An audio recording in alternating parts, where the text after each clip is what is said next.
चला आता आपला चॅनल सर्व विद्यार्थ्यांना आणि पालकांना माहीत झालेला आहे. जवळजवळ 550 सबस्क्रायबर वगैरे आपण अचीव्ह करण्यात यश मिळवलेलं आहे आणि इंजिनिअरिंग रिलेटेड, ऍडमिशन रिलेटेड खूप सारे व्हिडिओ पण आपण टाकत आहे. तर आता एका महत्त्वाच्या टॉपिकवर आपण बोलणार आहे, जो की इंजिनिअरिंग करणाऱ्या प्रत्येक मुलांच्या पालकांच्या मनातला प्रश्न आहे. तो प्रश्न कोणता, की इंजिनिअरिंग शिकायचं ठरवलंय, पण खर्च किती येईल माहित नाही. तर आपण ह्या खर्च म्हणजे सगळ्याच्या जिव्हाळ्याचा विषय. कारण की फक्त बोलून चालत नाही, पैशाचं सोंग आणता येत नाही, अशा कितीतरी गोष्टी आपण ऐकल्या असतील. त्यामुळं आज आपण इंजिनिअरिंग करण्यासाठी लागणारा खर्च त्याच्याविषयी माहिती पाहूया.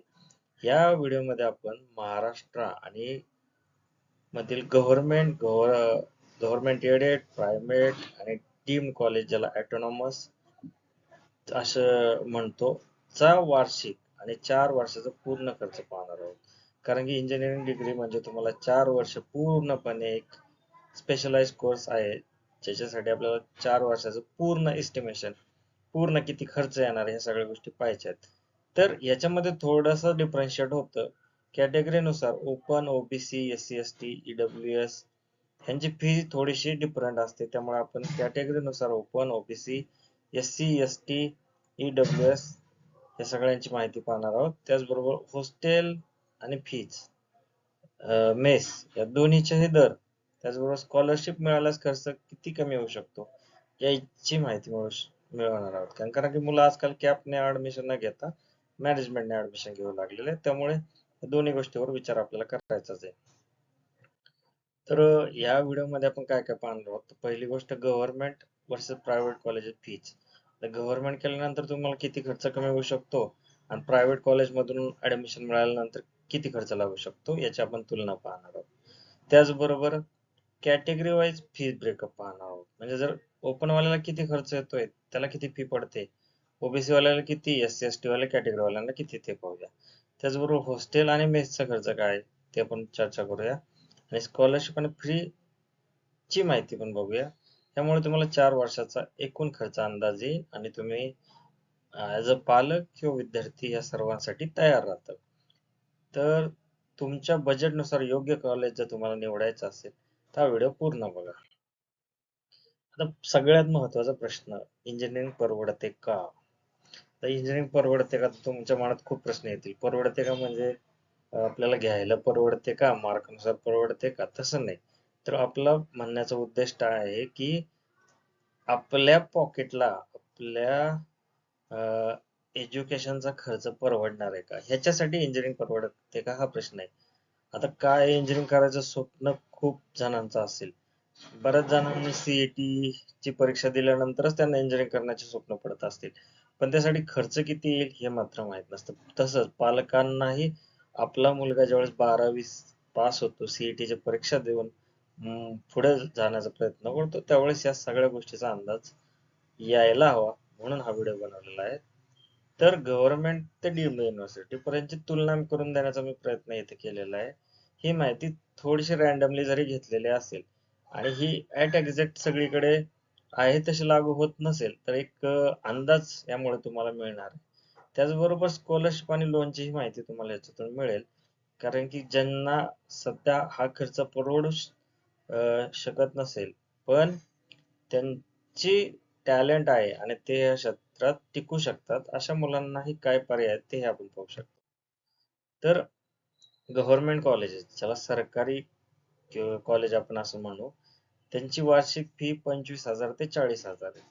आता पुण्यामध्ये COAP असेल, मुंबईचं VJTI असेल, SPIT असेल, असे काही गव्हर्नमेंट कॉलेज आहेत जे की डिग्री साठी आता प्रसिद्ध आहेत. त्याचबरोबर गव्हर्नमेंट पॉलिटेक्निक, पुणे, नगर, कराड असे भरपूर कॉलेजेस अवेलेबल आहेत, ज्यांना आपण गव्हर्नमेंट कॉलेजेस म्हणतो. यांची वार्षिक फी साधारणतः 25 ते 40,000 पर्यंत असते आणि इथे हॉस्टेल आणि मेसचा खर्चही कमी असतो. 8,000 ते 20,000 इथे खर्च येतो आणि ओबीसी, SC ST साठी फी कमी असते. ओबीसी ला मला वाटतं अर्ध्या पर्यंत इथं फी असेल आणि SC ST साठी फी कमी किंवा शून्य SC ला तर फी शून्यच असते.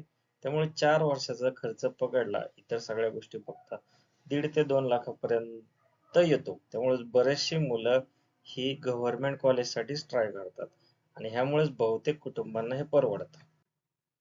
तर गव्हर्नमेंट एडेड कॉलेज ज्यांना आपण म्हणू की गव्हर्नमेंट ज्यांना स्पॉन्सर करतं असे कॉलेज असतील, त्यांची फी वार्षिक फी 40,000 ते 70,000 आहे. हे जरा मॉडरेट कॉलेज म्हणू आपण यांना.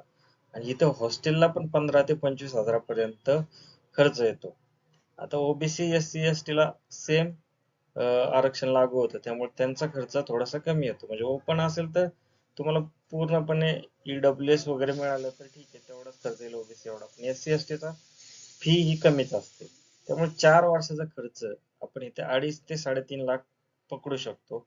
स्कॉलरशिप असेल तर मॅनेजेबल आहे. त्यामुळं government aided college government college नंतर आपल्याला परवडू शकतात. त्याच्यानंतर प्रायव्हेट कॉलेजेस. तर प्रायव्हेट कॉलेजेसची फी ज्यावेळेस आम्ही ऍडमिशन घेतलं त्यावेळेस कुठेतरी 30,000 50,000 होती ज्यावेळेस आम्ही इंजिनिअरिंग केली. पण आता साध्यातल्या साध्या कॉलेजची फी पण 90,000 ते 1.5 लाखच्या दरम्यान आहे. जे टियर 3 चे कॉलेज म्हणून आपण नवीन चाललेले कॉलेज असू द्या त्यांची फी आता एवढीच आहे. आणि तिथे हॉस्टेल पण 50,000 ते 1 लाखाच्या दरम्यान. म्हणजे खर्चिक आहे. तर आता अशा ठिकाणी जर तुम्ही इंजिनिअरिंग करायचं ठरवलं तर तुम्हाला इतर खर्च पकडून 5 वर्षाचा खर्च 4 वर्षाचा खर्च सॉरी 5 ते 8 लाखापर्यंत येऊ शकतो. म्हणजे ही अमाऊंट खूप आहे. हा आता हे तुम्ही थोडे थोडे करून देऊ शकता किंवा काय जसे ऑप्शन आहे ते तुम्ही त्या त्या कॉलेजला जाऊन चेक करू शकता. ह्याच्यातही तुम्हाला जर स्कॉलरशिप असेल तर तुम्हाला तो खर्च कमी होईल. म्हणजे जर SC वाले असतील त्यांची जर फी माफ होत असेल तर तुम्हाला इतर खर्च करावाच लागेल जो हॉस्टेल आणि जो तुमचा अदर खर्च आहे तो तुम्हालाच करणं गरजेचं आहे. त्यामुळे फीचा खर्च जरी कमी झाला SC सारख्या कॅटेगरीला तरी बाकीच्या खर्चासाठी तुम्हाला तयार व्हावे लागेल. आणि लोन हा एक मध्यमवर्गासाठी पर्याय आहे. पण कधी कधी ते लोनचे प्रोसेस पूर्ण केल्यामुळं त्यांना ही बरीचशी डिफिकल्टी येते. लोन शिवाय मध्यमवर्गाला एवढी अमाऊंट पेड करणं मला वाटतं खूपच अवघड जातं. प्रायव्हेट कॉलेजला आता बऱ्यापैकी मुलांना ऍडमिशन मिळतं आणि ते CET ला कमी मार्क्स पडल्यास प्रायव्हेट कॉलेजशिवाय पर्याय राहतच नाही. त्यामुळे त्यांना ह्या साऱ्या गोष्टीमधून जावंच लागतं. त्याच्यानंतर डीम्ड आणि ऑटोनॉमस युनिव्हर्सिटीज म्हणतो. आता ह्या युनिव्हर्सिटीचा खर्च खूपच असतो कारण की याची फीच आज 2 ते 4 लाखापर्यंत फी आहे. परत एकदा नीट ऐका, ह्या युनिव्हर्सिटीची फीज आहे 2 ते 4 लाख आणि इथं हॉस्टेललाही खर्च 1 ते 1.5 लाखापर्यंत येतो. आता ज्यांना हे परवडतं, ज्यांचं बजेट खूप आहे, तीच लोक इथे अफोर्ड करू शकतात. आणि आपले जे सामान्य आहेत, मध्यमवर्गीय कुटुंब आहेत त्यांच्यासाठी हा पर्याय थोडासा नंतरचा येतो. पण आता बरेचसे पालक काय करतात, CET ला मार्क कमी पडले, मार्क्स कमी आहे तर थोडासा कुठेतरी ऍडजस्टमेंट करून डीम्ड किंवा ऑटोनॉमस युनिव्हर्सिटीला आपल्या मुलांना टाकतात आणि त्यामुळे त्यांना अशा ठिकाणी 12 ते 20 लाखापेक्षाही जास्त खर्च येतो. जर तुमची तयारी असेल आणि तुम्हाला इथे स्कॉलरशिपचं मला नाही वाटत खूप शक्यता असेल. त्यामुळे तुमचं मोठं बजेट असेल आणि लोन वगैरे मिळत असेल तरच तुम्ही हा डीम्ड किंवा ऑटोनॉमस युनिव्हर्सिटीचा पर्याय निवडू शकता. तर स्कॉलरशिप कोणत्या कोणत्या आहेत? तर EBC, OBC, SC, ST, EWS यांना स्कॉलरशिप मिळतात. सरकारी ज्या कॅप राऊंड थ्रू आपल्याला ज्या सुविधा आहेत त्या तुम्हाला मिळून जातात. अप्लाय करण्याची वेळ आणि आवश्यक डॉक्युमेंट असणं हे मात्र गरजेचं आहे. जर तुम्ही कॅटेगरीत असाल तर तुमच्या कास्ट सर्टिफिकेट, कास्ट व्हॅलिडिटी असणं गरजेचं आहे. तुम्ही NT कॅटेगरीत असाल तर तुमच्याकडे नॉन क्रिमिलियर पण असणं गरजेचं आहे. जर तुम्ही ऍडमिशन घेतानाच ही डॉक्युमेंट व्यवस्थित काढून ठेवली तर उद्या तुम्हाला स्कॉलरशिप मिळाल्यामुळे हा खर्च कमी होऊ शकतो. त्यामुळं स्कॉलरशिपमुळे आपला 70 ते 100% खर्च कमी होऊ शकतो जर तुम्ही SC NT कॅटेगरीमध्ये असाल आणि OBC मध्ये असाल तर 50% पर्यंत तुमचा खर्च कमी होतो. त्यामुळे स्कॉलरशिपची माहिती असणं गरजेचं आहे. तसेच हॉस्टेलसाठीही SC साठी काही स्कॉलरशिप आहेत आणि ओपन साठी पण पंजाब ग्रुप देशमुखची स्कॉलरशिप तुम्हाला मिळू शकते. सगळ्या गोष्टी तुम्हाला माहित असतील तर उद्याचा खर्च मध्ये तुम्हाला नक्कीच इंजिनिअरिंगचा खर्च परवडू शकतो. एज्युकेशन लोन ही मिळतं, हे लक्षात ठेवा. ते 8 लाख 4 वर्षासाठी तुम्हाला मिळून जातो आणि फेडण्याचा कालावधी हा 5 ते 8 वर्षाचा असतो. ही तुम्हाला कोणत्याही बँकेत गेल्यानंतर तुम्हाला याची सर्वांची माहिती मिळून जाईल. सरकारी योजनेत कमी व्याजदर असतं, त्याच्यामुळे तुम्हाला याच्या काही टर्म्स अँड कंडिशन आहे. तुम्हाला ते फेडायचं कधी, त्याचबरोबर किती कर्ज मिळू शकते, त्याच्यासाठी तुम्हाला काय डॉक्युमेंट लागतात, या सगळ्या गोष्टी तुम्हाला तिथे गेल्यानंतर लक्षात येईल. त्याचबरोबर सगळ्यात महत्त्वाची गोष्ट, त्यासाठी लागणारे डॉक्युमेंट्स अवेलेबल करण्यातच खूप वेळ गेला तरी तुमचं लोन तुम्हाला मिळत नाही. त्यामुळं ह्या गोष्टीकडे खूप काळजीपूर्वक लक्ष द्या. At the